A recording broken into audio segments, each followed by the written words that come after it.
Estamos en el programa Memorias que Perduran, un programa que busca recoger Julio. historias de vida de personalidades del ámbito cochabambino, del ámbito nacional e incluso de personas que viven en el exterior gracias a esta tecnología de la plataforma Zoom, medio que estaremos utilizando también en esta entrevista, que tendremos el gusto de conversar con el ingeniero Julio César Ledo García. El ingeniero Ledo tiene un amplio recorrido en el ámbito de la música, por un lado, el deporte del ajedrez, la apicultura, la profesión que prácticamente le ha dado la posibilidad también de poner su talento y sus inquietudes en el tema de la agropecuaria, en el tema de la agronomía. De modo que estaremos desentrañando esta semblanza de vida para conocer precisamente la faceta de don Julio César Ledo García, a quien le doy la cordial bienvenida al programa Memorias que Perduran. Su saludo inicial para la gente que escuchará el programa. Un saludo muy afectuoso, estimado licenciado Zojas, y bueno, agradecido por la entrevista, pero un detallito.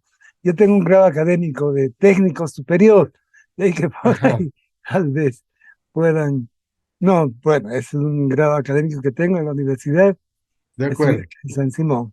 Adelante, por favor, cómo Bueno, puedo, cómo puedes bueno, participar? a ver, se trata de recordar, había dicho, la semblanza de vida. ¿Dónde nace don Julio César Ledo? Bueno, yo nací en Cochabamba, aquí en la calle Santibáñez, a una cuadra y media de la plaza. Ya datan muchos años, En pleno centro de la ciudad. en pleno centro, sí, frente a la iglesia. Ahí había una casona grandota y ahí es donde pasé mis primeros años de infancia, ¿no? ¿Y qué recuerdos tiene de esos primeros años de la infancia? Buenos recuerdos, muy, todos familiares. Eh, Algo que me marcó fue un temblor que hubo fuerte y la torre de la iglesia de Santo Domingo se movía, ¿no? O sea, pero bueno, mi infancia la pasé con, en familia, con amigos, y algo que marca un hito es mi ingreso al kinder, ¿no? Al kinder Villazuel. Bueno, creo que yo era medio descuidadito y medio despistado. Otra anécdota interesante es de que uno de esos días me perdí y mi papá, que trabajaba en radio, puso un mensaje de que se busca a César Ledo, buscaron, y yo estaba en el Zopero, o sea, me buscaron por todos lados, y yo estaba encerrado en el Zopero, bueno, durmiendo en el Zopero. Pero lo interesante del kinder es, ingresé el año 62 al kinder Villazuel, y según me contaba mi mamá, creo que no terminé el kinder, ¿no? Porque siempre andaba muy despistado. Creo que todavía persiste esa mi condición de Bueno, don César, yo he tenido el gusto de leer un texto que usted ha publicado en el Facebook. Dice caras conocidas y una fotografía de hace 60 años. ¿Cómo es que ha logrado conservar esta fotografía? es un álbum familiar, ¿no? Y es interesante porque eh, son compañeros y compañeras del kinder de allá del año 1962, pero que a muy pocos los conozco, ¿no? Porque ahí era la inquietud de buscar entre las fotografías de ese recuerdo del álbum familiar alguna cara conocida, ¿no? ujú. Y puse, ese era el mensaje en ese sentido, ¿no? De que podamos contactarnos y conocer algo acerca de sus vidas y sus experiencias. Pero no decidí ninguna respuesta. Yo, Bueno, bueno, en parte de esa historia comento que estudié en la escuela primaria, en la escuela Casillo, Juan ujú, Crisóstomo Casillo, eh, y pasé los 5 primeros años ahí. Y bueno, en esa época se podía hacer el salto. Si uno era alumno más o menos regular o bueno, sexto año ya no se pasaba. Así se hacía un curso de recuperación en un colegio específico, en este caso en el Mayor Zocha, y directamente si uno aprobaba ese curso pasaba a primero de secundaria. ah, Y ese año fue que hubo una reforma, cambió el sistema de primaria y secundaria a lo que se vino a llamar básico, intermedio y medio. Entonces, segundo intermedio vendría a ser, cursé en el Mayor Zocha. Y ujú, ese año había mucha convulsión política y, y aprobamos por decreto. Banzer, no Banzer, Basientos decretó que todo el mundo aprobaba por decreto. Y de esa manera es que yo paso de curso, ¿no? De, de segundo intermedio a tercero intermedio. ujú, Durante mi infancia, volviendo un poco atrás, si bien viví los primeros 5 o 6 años en la calle Santibáñez, después nos trasladamos a la calle Calama y San Martín.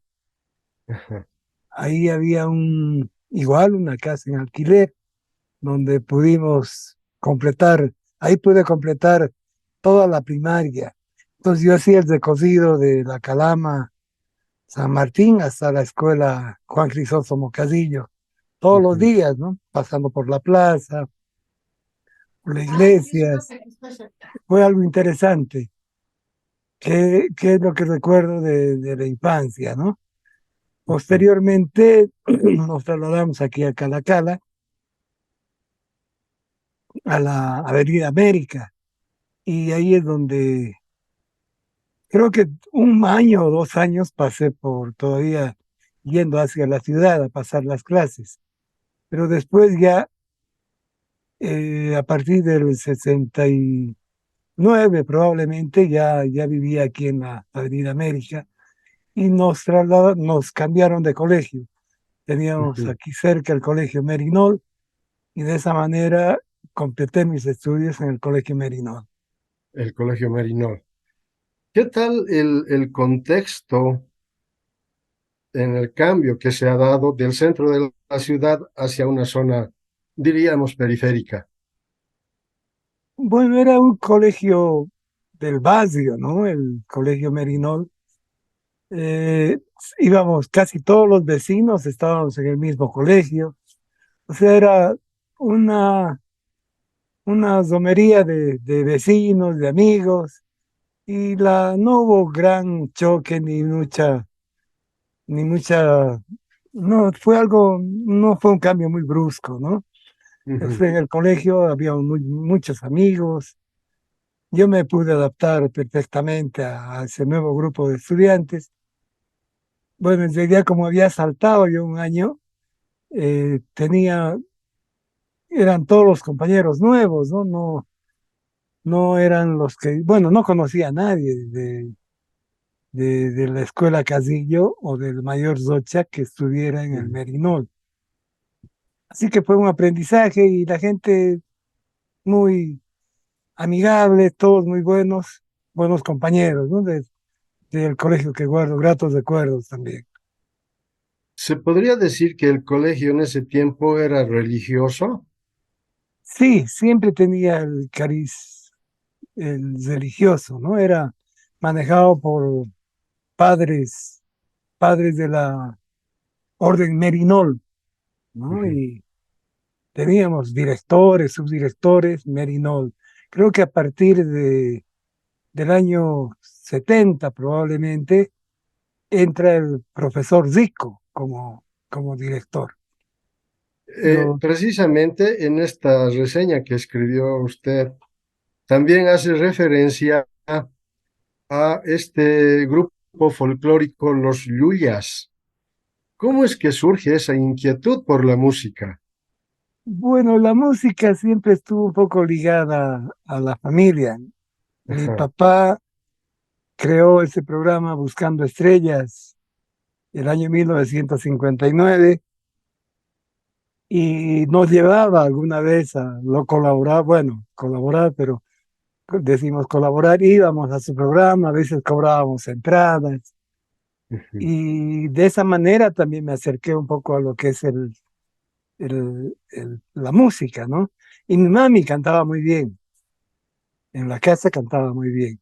Y siempre había ese grupo, ese entorno familiar con gente que hacía música, ya sea a ujú, través de contactos con mi padre o la familia, ¿no? Que también teníamos algunos músicos por ahí. Esto del colegio surgió en una excursión. En una excursión apareció una guitarra, alguien empezó a tocar y yo me acerqué, empezamos a cantar y de ahí nace la idea, formaremos un grupo, ya bueno, formaremos un grupo. Y de esa manera, creo que fue el año 69 probablemente, ujú. Y decidimos recuerda formar el sus grupo. compañeros con los que formaron el Claro, grupo. claro, entrañables amigos, ¿no? José Antonio Arce Mejía, él es un músico connotado. Su mamá era una profesora de música que estaba en el colegio, en la escuela Casillo también. Otro compañero entrañable, Luis Bustamante. Después tenemos, él es médico, cirujano de profesión. Otro compañero es Felipe Bernales, ¿no? O sea, los cuatro llegamos a consolidar el grupo. Había otro compañero más en colegio que era apellidaba Guido Díos. Estuvo el primer año creo con nosotros. Y así el año 69 ya empezamos a participar en, en algún colegio, en algún festival intercolegial. Pero nuestra mayor participación fue en las horas cívicas. Ajá. Las horas cívicas, esa época, eh, nos invitaban en todos los colegios de Cochabamba. Todos los colegios, bueno, ya nos conocían y éramos invitados y transitábamos por todo Cochabamba, por todos los colegios. Como anécdota, el profesor Rico nos, bueno, nos llegaban las cartas de invitación y le entregábamos al profesor Rico. Profesor, tenemos esta invitación. Y él nos miraba, bueno, ustedes se la pasan cantando y no sé qué haremos con ustedes. Pero era muy tolerante con nosotros, el profesor Rico. El colegio siempre se caracterizó por tener todos los estudiantes varones debían estar con un corte, ¿cómo se llama ese corte? Media melena era, ¿no? O sea, las orejas Ajá. peladas, todo. Y los yuyas, los del conjunto, éramos los únicos melenudos, así, con unas melenas largas, largas, ¿no? Que era lo, bueno, son del conjunto y nos permitía, nos daba ese tipo de permisos, profesor Germán Zico. ¿Habrá habido alguna influencia de los Beatles de esa época? Seguramente, porque ya se los escuchaba con fuerza. Ajá. Después, el año 71 participamos creo que fue el primer festival intercolegial de la Salle, y ahí tuvimos la suerte de salir en el primer grupo, como ganadores, conjuntamente los hermanos Gamaza, que eran representantes del colegio San Agustín. O sea, los Gamaza continuaron el arte, la música y fueron famosos aquí en Cochabamba, ¿no? Nosotros no tuvimos la oportunidad de continuar, ya que una vez que salimos bachiller, nos dispersamos. Yo salí bachiller el año 73. Este año cumplimos bodas de oro, 50 años, y estamos en eso de reunirnos después de 10 años con los Yuyas, ¿no? Hace 10 años, el 2013, nos Ujú, reunimos y bueno, hicimos los ensayos para poder tocar algunas piezas de ahí del recuerdo y bueno, logramos en- entonar, ¿no? Bueno, aunar esfuerzos y voluntades y logramos sacar algunas canciones que eran nuestros clásicos allá por el 70, ¿no? Por los años 70. Eh, Tuvimos la suerte de que había profesores que nos apoyaban. Había un profesor que llegó a ser de curso y muy famoso aquí en Cochabamba, Sempertegui, el Chato Sempertegui, le decían cariñosamente. Él nos dio dos temas para poder presentarlos en el Festival Intercolegial y los cantamos, ¿no? Era un taquirari y una cueca, que todavía la entonamos de cuando en cuando. ujú. A Y una vez que propósito del salimos, sí, nombre, don Julio, los Yuyas, que significan mentirosos, los mentirosos, ¿por qué se pusieron ese nombre? es gracias por el recuerdo. También ocurrió una anécdota interesante. Estuvimos haciendo las primeras armas en la Radio Cultura, en el Ajá, programa de mi papá, ¿no? Y bueno, entran los Yuyas, anuncia jóvenes promesas, que verdad. Entramos y nos miramos a todos y teníamos que contar un, dos, tres para empezar a cantar. Y un, dos, tres, empieza a contar José Antonio, que era nuestro director. Teníamos que cantar una cueca. ujú. O no, era un taquirari, perdón. Teníamos que cantar un taquirari. Y yo estaba tan nervioso que empiezo cantando una cueca. Y me miran todos, no, pero era taquirari lo que tenían que cantar. Y un momento, por favor, somos mentirosos, ahora vamos a cantar de en serio. Y ahí viene la anécdota, como Ajá. anecdótico del nombre de los Yuyas. Es que somos los Yuyas, somos mentirosos. Y yo me di cuenta del error y bueno, empezamos con la cueca. Bueno, y los Yuyas, de modo que tuvieron un buen recorrido. Sí, sí, sí. Como le digo, fue hasta la época de bachiller. Mm, Terminamos el bachillerato y Luis y Felipe fueron a continuar sus estudios a la Argentina.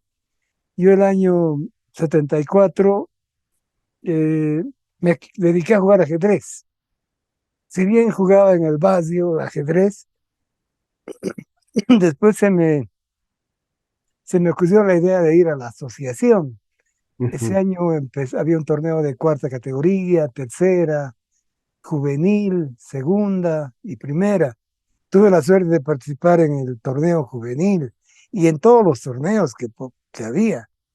Mi pasión por el ajedrez fue tanto que prácticamente yo era el que abría y cesaba la asociación, ¿no? O sea, tan fanático del ajedrez, íbamos a las 7 de la noche a jugar, a abrir la puerta, a jugar ajedrez, y salíamos a las 12, 12:30, y luego nos íbamos al Café Crillón a seguir ujú, hablando de ajedrez. O sea, fue un año maratónico en cuanto a ajedrez, ya que pasé de cuarta a tercera, de tercera a segunda y logré jugar primera categoría.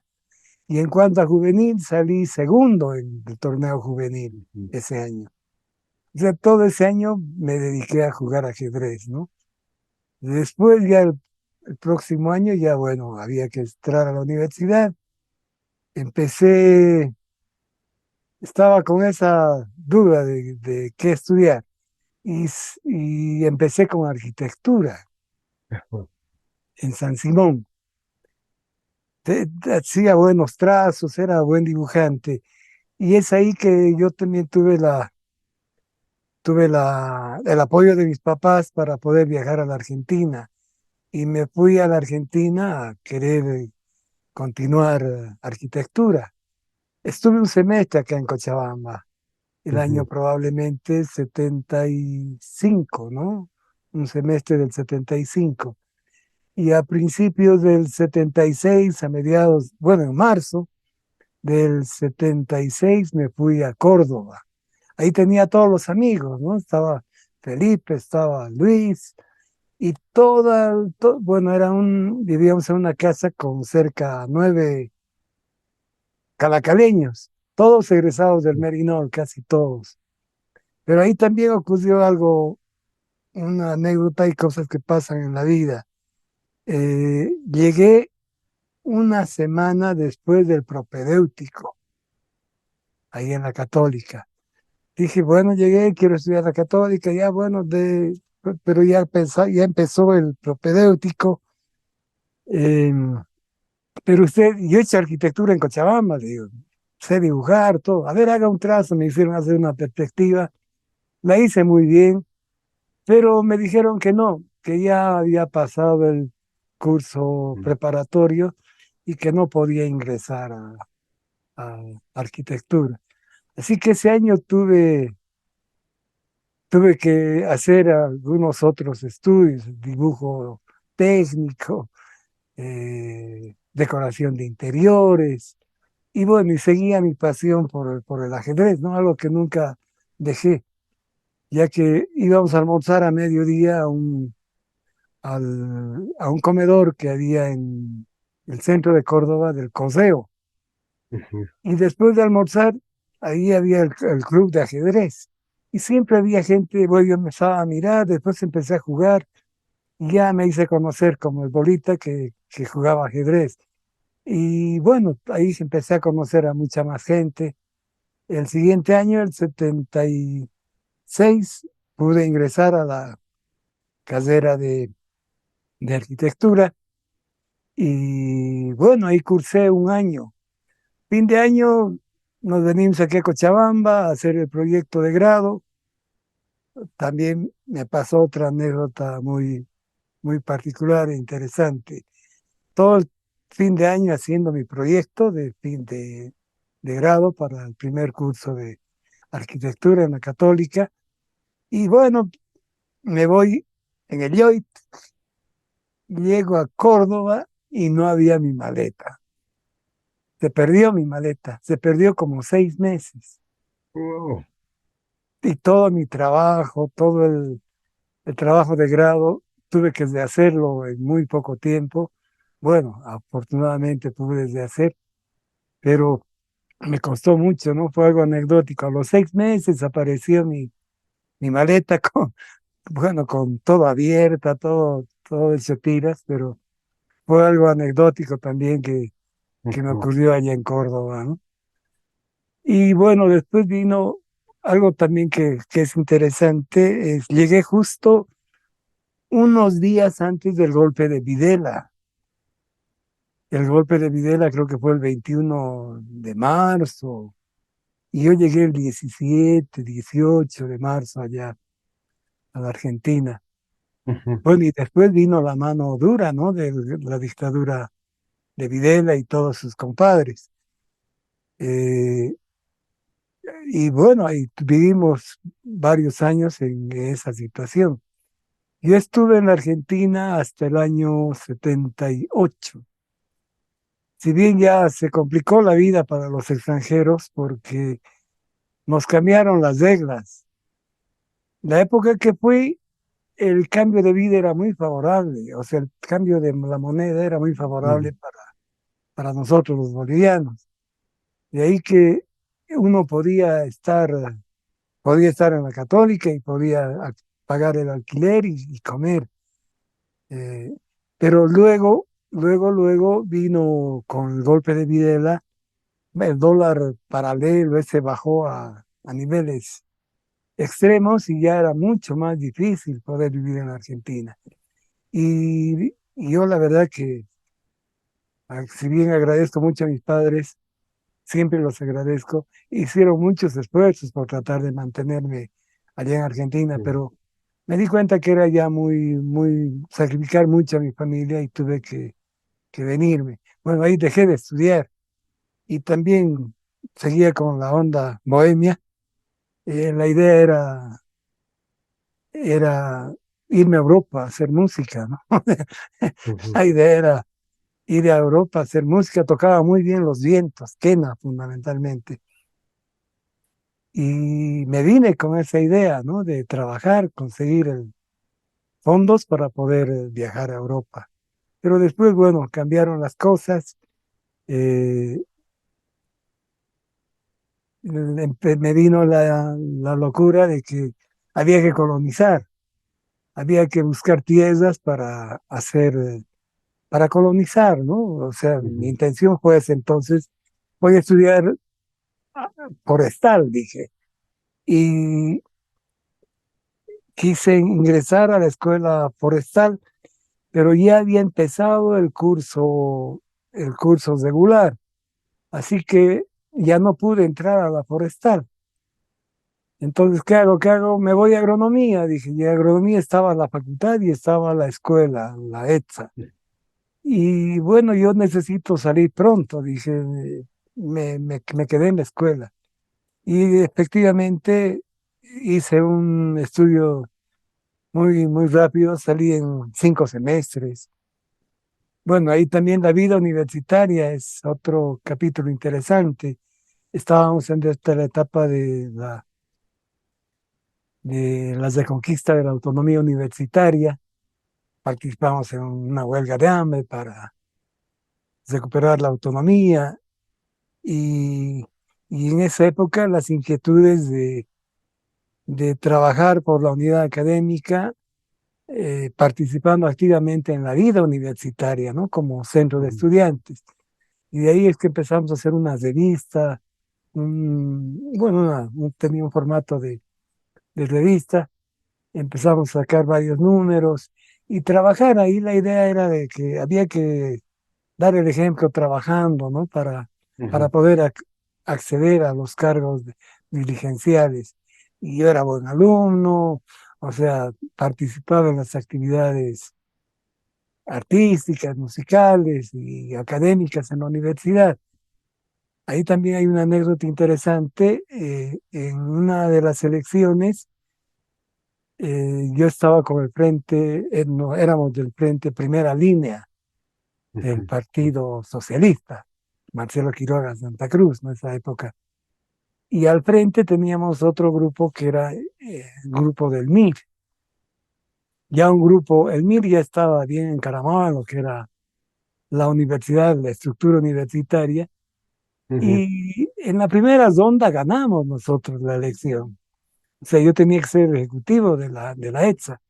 Pero ahí surgió una picardía de los amigos del otro frente y dijeron que no vale esa elección porque han adulterado, que aquí, que allá, y bueno, inexpertos nosotros en las líderes universitarias, no, vamos a la segunda vuelta y vamos a la segunda.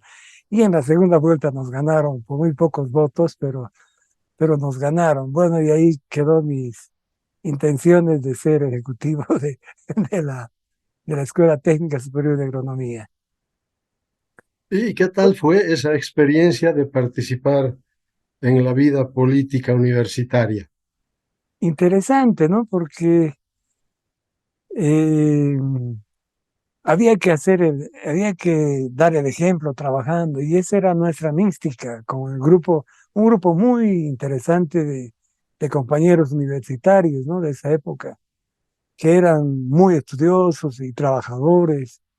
De ahí que tuvimos la oportunidad de participar activamente en esos años en la vida universitaria. Fue una experiencia interesante e enriquecedora también, ¿no? Porque siempre para poder estar en esas líderes había que prepararse, había que estar un poco imbuido en lo que es todo lo que era el quehacer universitario, los estatutos y demás cosas, ¿no? Participar en los consejos directivos, en el consejo universitario, siempre ligado a esa parte, estaba muy inquieto esas épocas en cuanto a ese tipo de inquietudes. Y luego terminé de estudiar en la escuela. Esas épocas estábamos ya en el periodo de transición hacia nuestra vida democrática en cuanto a nivel nacional. Y teníamos reuniones, tertulias con connotados académicos, intelectuales de esa época, artistas, bohemios también. Yo guitarreaba, Ujú. tocaba guitarra, intercambiábamos experiencias, conocimientos y entre todo compartir ese momento histórico que hemos tenido, ¿no? Recuperar nuestra democracia. Y es ahí que yo todavía estaba, creo que estudiando, conocí a un amigo, bueno, en una de esas reuniones apareció un amigo argentino que nos comentó que entre sus actividades estaba en la consolidación de una ONG y que ya tenía su personalidad jurídica y que era una organización no gubernamental que iba a trabajar en el sector rural, en el Ujú. área periurbana de Cochabamba. Y me dijo que si yo quería trabajar, que si conocía algún apicultor y Ajá. que iban a desarrollar un proyecto apícola y que si conocía a alguien que le avise o si yo estaba interesado, que podía trabajar. Y bueno, ahí es donde me pica el bichito de la apicultura, ¿no? Y empiezo a buscar información, a prepararme, a, bueno, esa época, estamos hablando del 83, 82, 83, no había mucha información en cuanto a apicultura. Encontré un libro, una Biblia de la apicultura, el ABC y X y Z, en, una, en un remate ahí en el Coseo que vendía libros usados. Y bueno, ese fue mi primer manual de consulta, ¿no? El libro ese. Y bueno, terminé de estudiar, me presento donde este amigo, le digo, bueno, ya estoy listo, estoy libre. Ah, qué bien, vamos a trabajar, me dice, pero primero hay que hacer otros trabajos de deforestación. Y empecé a trabajar en esta ONG que se llamaba ICIRI, en, en el Parque Nacional Tunari, con Ujú. las comunidades de Tirani, Chicataquiña, Andrade creo que es. Eran 4 comunidades y ahí había que hacer actividades de deforestación. Entonces, mi primera Ujú. actividad fue de deforestación, hasta en tanto y en cuanto salga el proyecto apícola.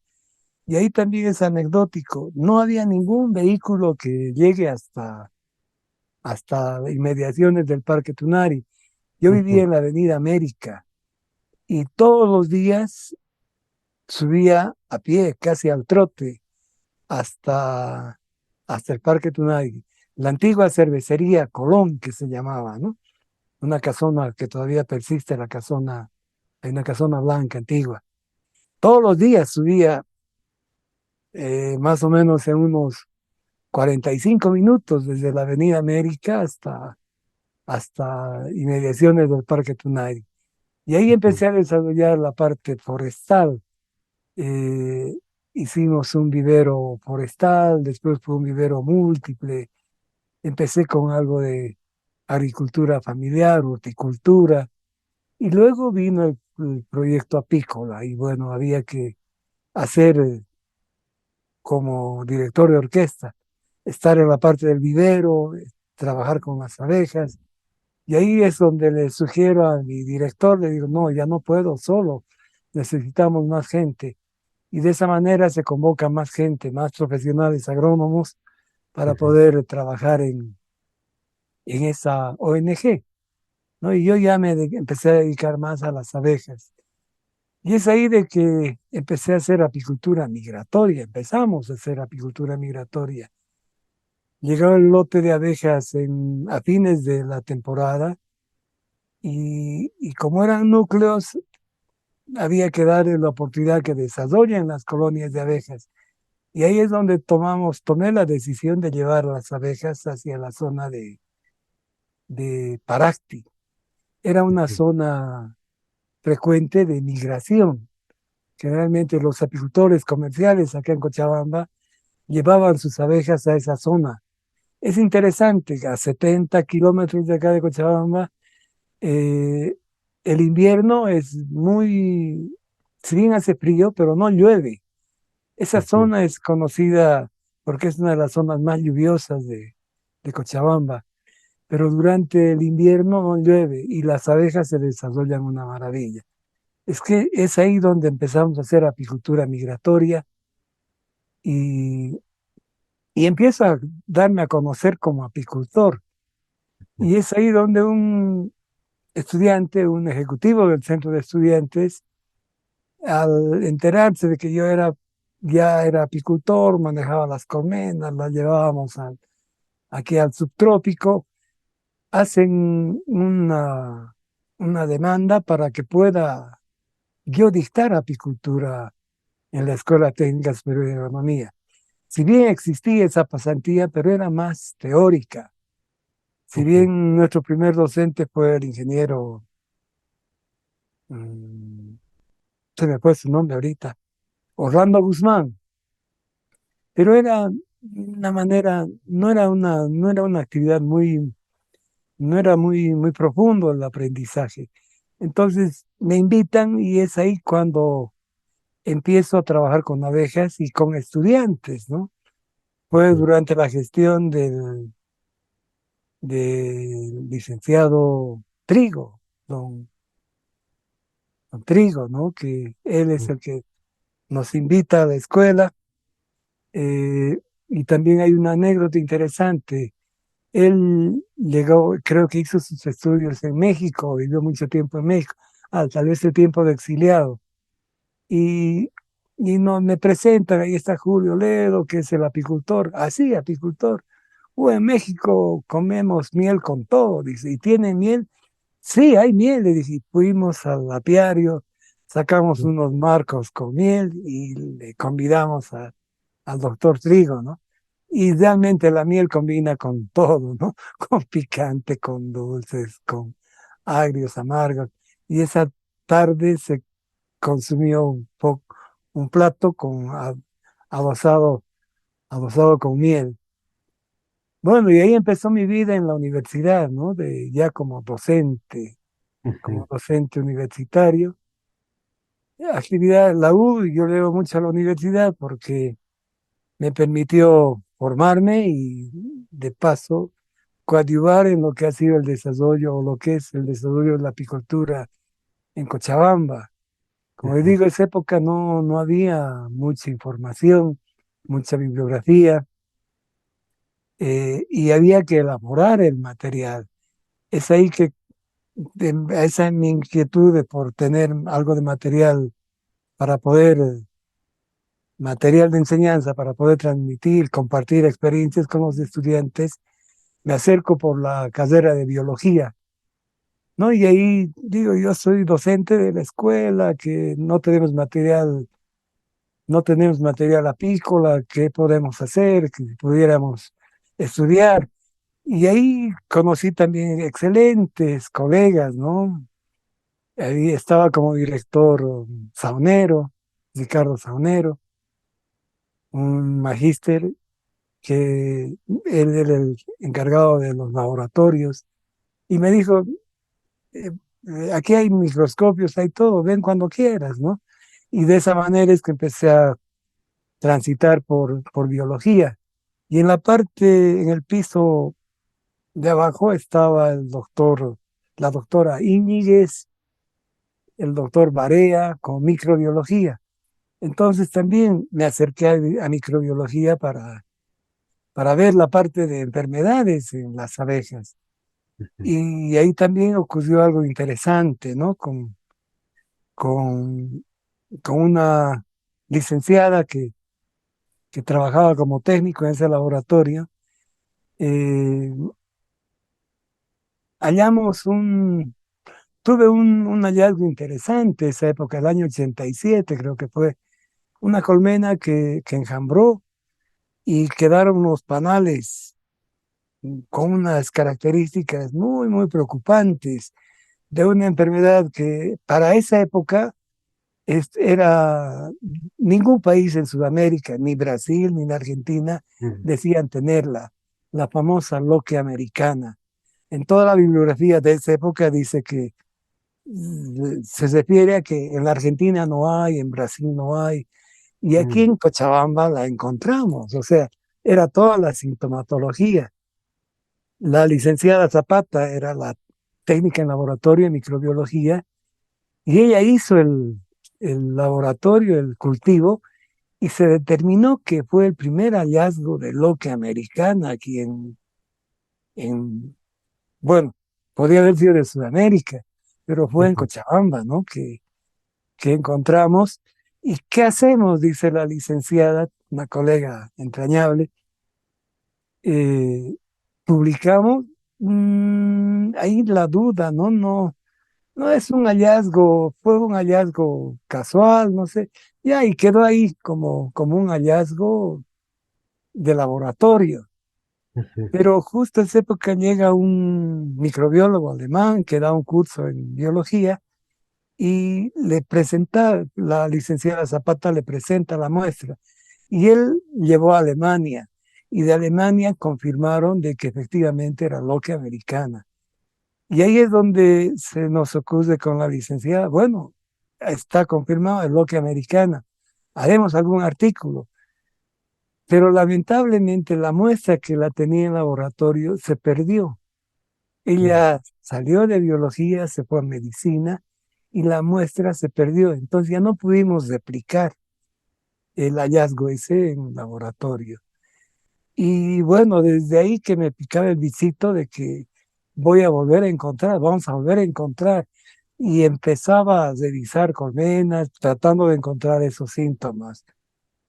Y fue así que el año 94, 93, volví a hallar una colmena con loque americana. Esta vez enviamos las muestras a Delaware, con el doctor Diego Icaro, un voluntario norteamericano que pasaba los fines de año aquí en Cochabamba. Su esposa, una economista cochabambina, Nieves Rivero, ¿no? Y él venía siempre a fin de año y nos enteramos de que él vivía 3, 4 meses en Cochabamba y un experto apicultor. Entonces él se aproximó por la escuela y de esa manera nos conocimos. Él vino a hacer un año sabático ujú, y fue a agronomía, y en agronomía dijeron, no tenemos apicultura, apicultura hay en la escuela técnica. Y vino a la escuela y de esa manera es que conocí a Diego Icaron, un excelente doctor en apicultura, y en una de esas idas y venidas, el 94, él llevó muestras a Estados Unidos y también confirmaron, ¿no? de que era loque americana. La misma muestra se llevó aquí a Senasac, al IDIVECO, laboratorio del IDIVECO.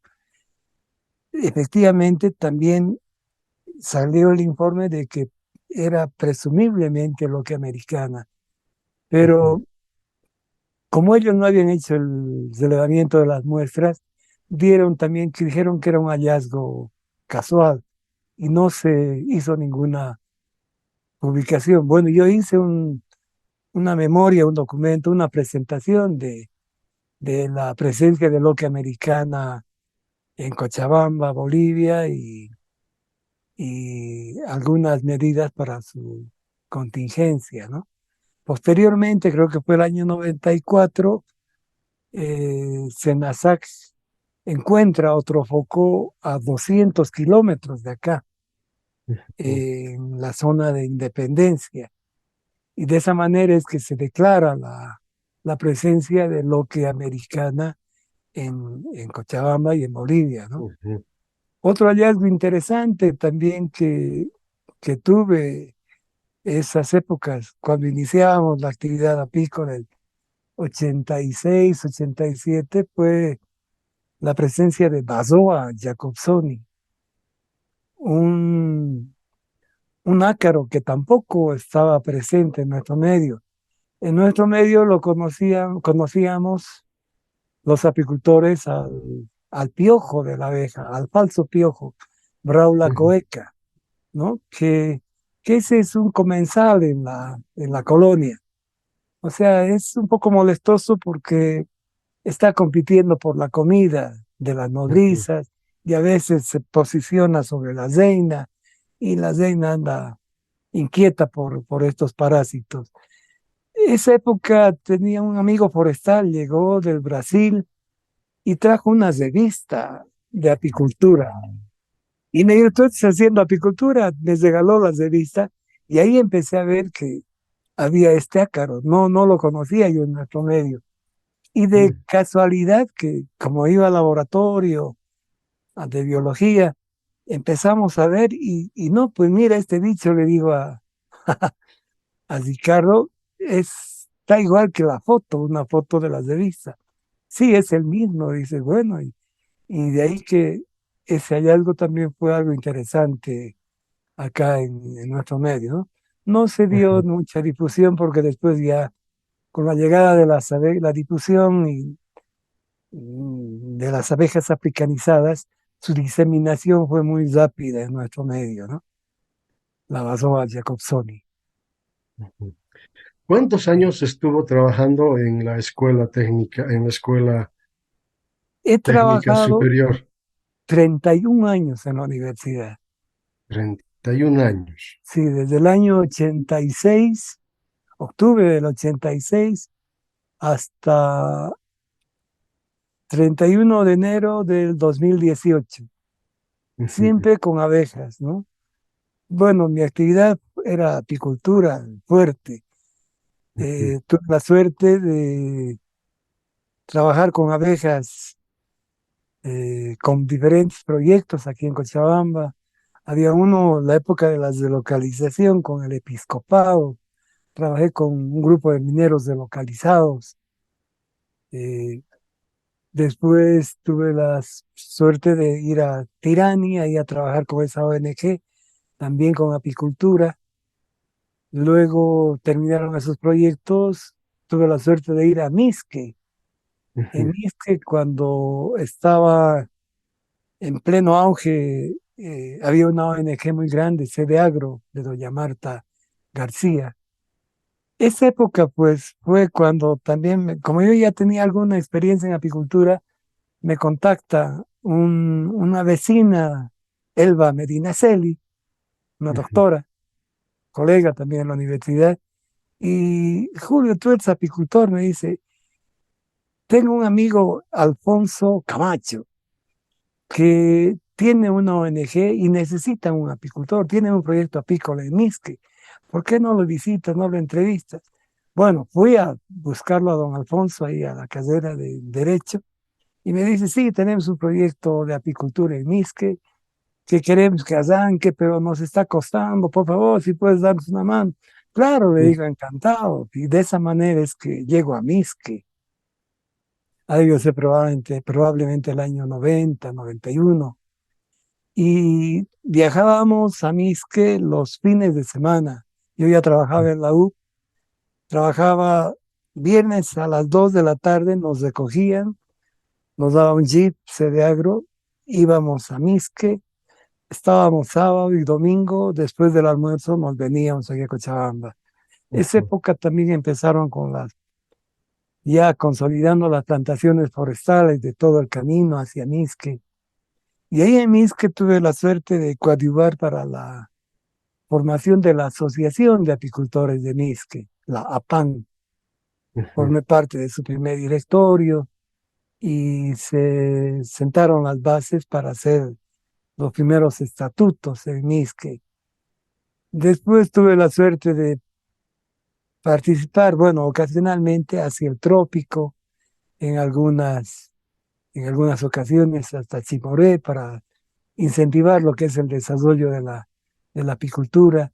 en Independencia también con Fupagema, Ujú, una ONG que trabajaba con financiamiento alemán. Y así tuve la suerte de visitar, participar en muchos proyectos que se estaban iniciando,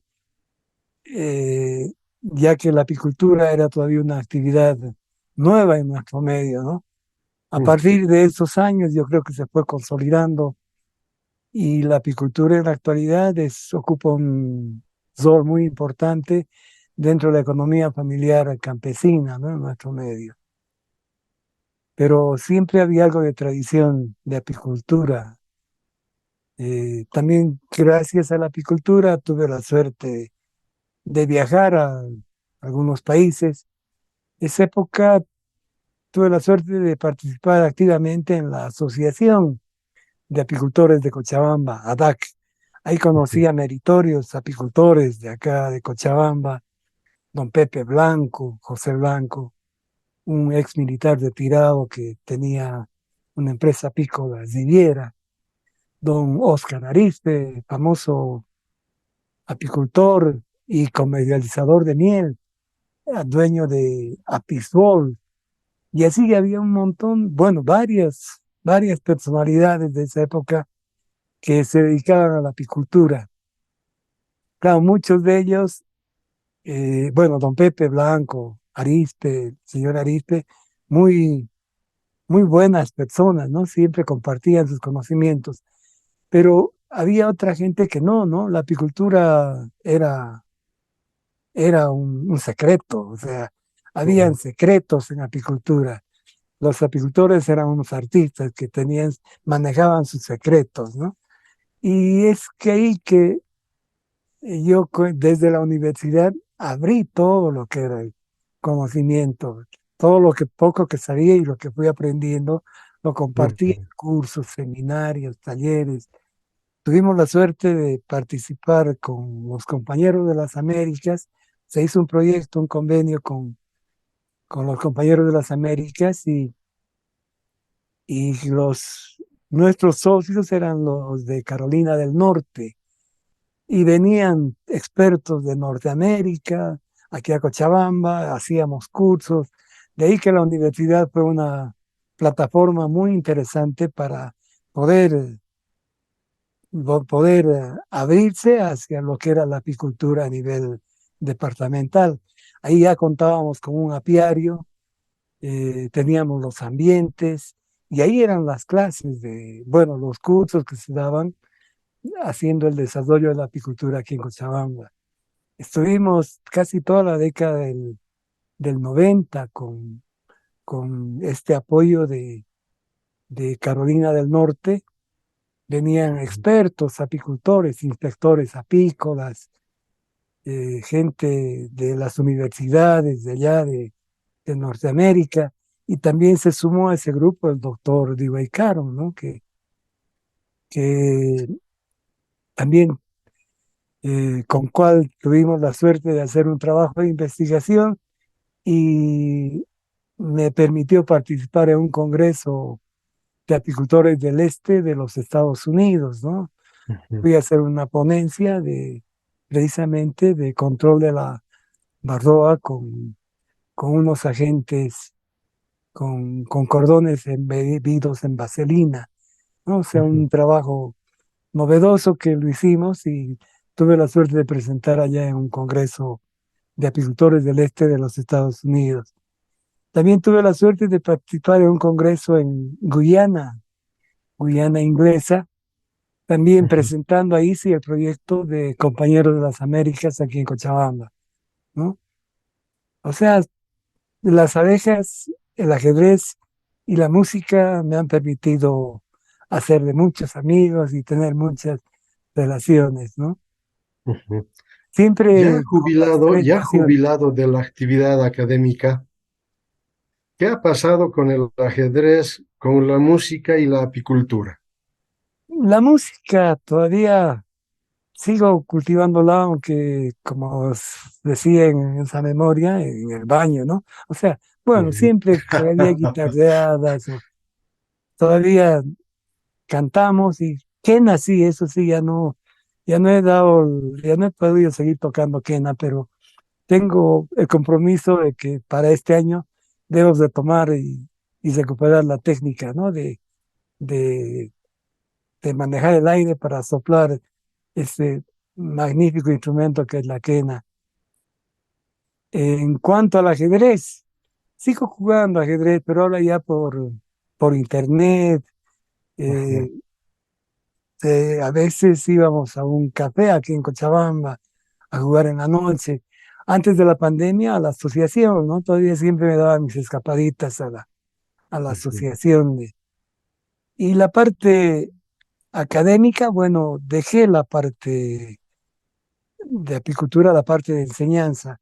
Estoy en eso de organizar mis memorias para poder hacer una memoria apícola, ¿no? Porque tengo un montón de información, siempre era ujú, fanático por la cámara, tengo registros de muchos lugares, mucha gente con la que hemos participado en esto del desarrollo de la apicultura, en las zonas de Tapacarí, en ese sector hemos trabajado también con alguna ONG, en la zona de Zumimayo, allá en el sur de Cochabamba, o sea, siempre ligado a la apicultura, pero ahora ya más de manera particular.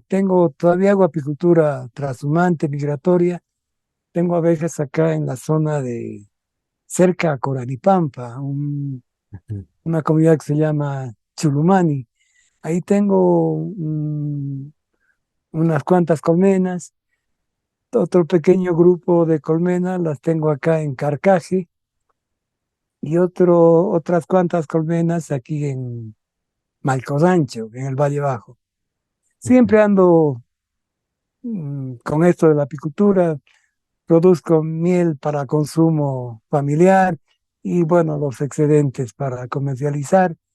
Siempre estoy haciendo propóleos, soluciones alcohólicas de propóleo, hidromiel también, la famosa hidromiel.